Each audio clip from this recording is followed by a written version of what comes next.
Egg chicken prawn এইসব দিয়ে তো ফ্রাইড রাইস অনেক বানিয়ে দেখিয়েছি। আজকে দেখাচ্ছি আমাদের বাড়িতে নিরামিষের দিন কিভাবে ফ্রাইড রাইস করি। তার জন্য নিয়েছি কড়াইশুঁটি, ফুলকপি আর নিয়েছি সুইট কর্ন। এগুলোকে একটুখানি সেদ্ধ করে নিয়েছি হালকা করে। এবার আমি ক্যাপসিকাম, গাজর, আদা, লঙ্কা এগুলোকে কুচি করে নিয়েছি। আপনি চাইলে গাজরটাকেও একটুখানি ভাপিয়ে নিতে পারেন, কিন্তু আমি নিইনি। আর চাইলে আপনি বিনসও এখানে অ্যাড করতে পারেন। আমি এখানে সাদা তেলের মধ্যে দিয়ে দিয়েছি একটু ঘি আর তেজপাতা, এলাচ, দারচিনি, লবঙ্গ, স্টার অ্যানিস এগুলোকে ফোড়ন হিসেবে দিয়েছি। স্টার অ্যানিসটা দিয়েছি যাতে বেশ সুন্দর একটা গন্ধ হয়।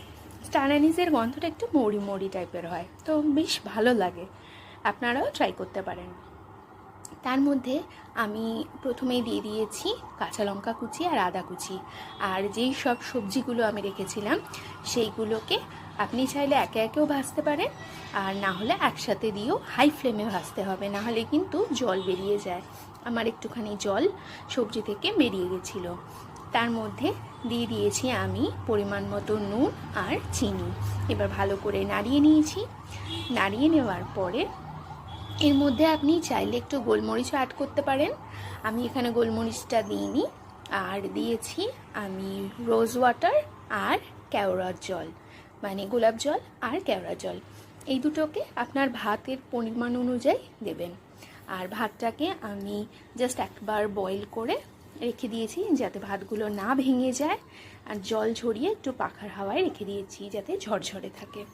এবার যে সবজিগুলো ভাজা হয়ে গেল, হাই ফ্লেমে কিন্তু আমি বারবার করে বলছি, না হলে কিন্তু জল বেরিয়ে যাবে।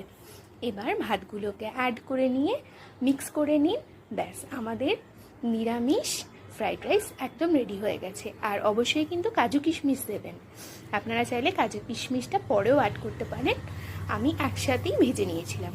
এবার একটা ব্যাটার বানিয়ে নিয়েছি, তার মধ্যে বেসন, একটু চালের গুঁড়ো, নুন, হলুদ, একটুখানি বেকিং সোডা এগুলোকে দিয়ে একটু জল দিয়ে হলুদ দিয়ে কালো জিরে দিয়ে একটা ব্যাটার বানিয়ে নিয়ে তার মধ্যে আমি দিয়ে দিয়েছি কুমড়ো আর একটুখানি দিয়ে দিয়েছি বেগুন স্লাইস করে। এবার এগুলোকে ডুবিয়ে ভেজে নিন। ব্যাস, নিরামিষের দিন খেতে খুব ভাল লাগবে। এর সঙ্গে যদি আলুর দম থাকে তাহলে তো আরও কোনো কথা নেই, বা পনিরের কোনো আইটেম দিয়েও আপনি খেতে পারেন।